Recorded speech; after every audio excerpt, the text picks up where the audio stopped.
Šodien mēs runāsim par lūkšanu veidiem, kā pareizi lūgt Dievu. Un pirmais, protams, ir atvērt savu sirdi Dievam, pateikties Viņam. Tātad pateikties Dievam par šo brīnišķīgo rītu, par šo brīnišķīgo elpu, ka tev ir dvēsma, ka tu vari elpot, un ka tas kungs ir devis tev dzīvību, ka Dievs tev ir devis dienišķo maizīt, ka tu esi paēdis, ka tu esi apģērbies, un ka Dievs par tevi rūpējas. Otrais solis, ko tu vari darīt, nomesties Dieva priekšā un nožēlot savus grēkus. Tiešām, lai tas kungs uzrāda katru tev kļūdu, katru tev grēku, ka tu vari nožēlot savus grēkus, un viņš ir uzticams un taisnīgs, ka viņš piedod tavus grēkus un šķīst no viss netais. Tad nākamais, ko tu vari darīt, tu arī atvērt bībeli un lasīt bībeli. Un parasti es arī ar to iesāku. Es sāku lasīt bībeli, Dieva vārds man uzrunā, un tad es Dieva vārdu gaismā lūdzu Dievu. Nākamais, ko tu vari darīt, pielūgt Dievu. Tu vari pacelt rokas, pielūgt viņu, slavēt viņu, godināt viņu.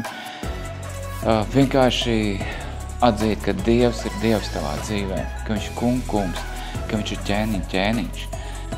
Nākamais, ko tu vari darīt, aizlūgt par cilvēkiem. Bībelē teica, aizlūdziet cits par citu, daudz spēj taisni cilvēku lūkšanu, darbodamies Dieva spēkā. Amen.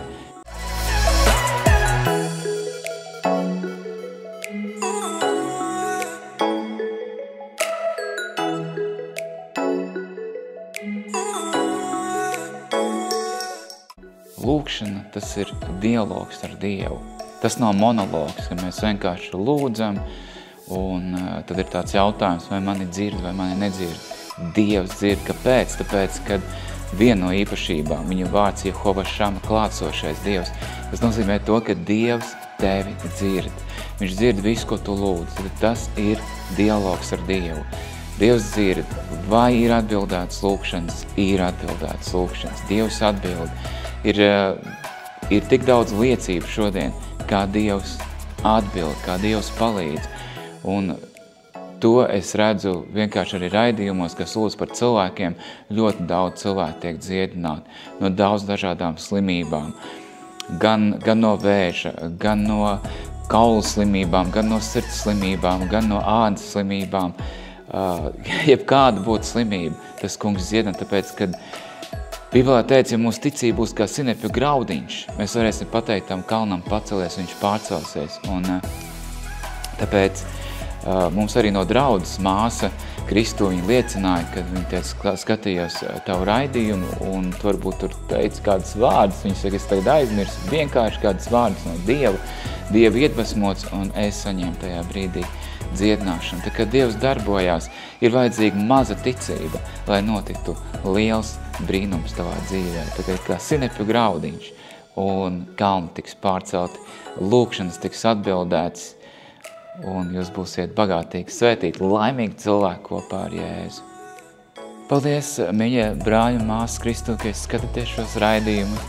Es ticu, atnes svētību, jo ir tik daudz liecības, tik daudz komentāru, tik daudz pateicības par visu to, ko Dievs dara caur raidījumiem. Tā kā es saku lielu paldies katram no jums, ka jūs sekojat līdzi, ka jūs dalaties, ka jūs liekat laiku, ka jūs komentējat un ka jūs padalieties sociālajos tīklos, lai redz vēl vairāk skatītāji. Tā kā esiet svētīti, lai Dievs svētī un palīdzi katram. Ikdienas darbiņā, ikdienas solī, ģimenē, laulībā, darbā, draudzē, baznīcā, lai viss ir Dieva vadība un svētība par jūsu dzīvi. Es aicinu jūs aicinu lūgt Dievu, aicinu pateikties Dievam, aicinu aizlūgt citam par citu, jo tiešām lūkšanai ir liels spēks un viss mūsu dzīvē nāk caur lūkšanu. Tā ir mana pieredze.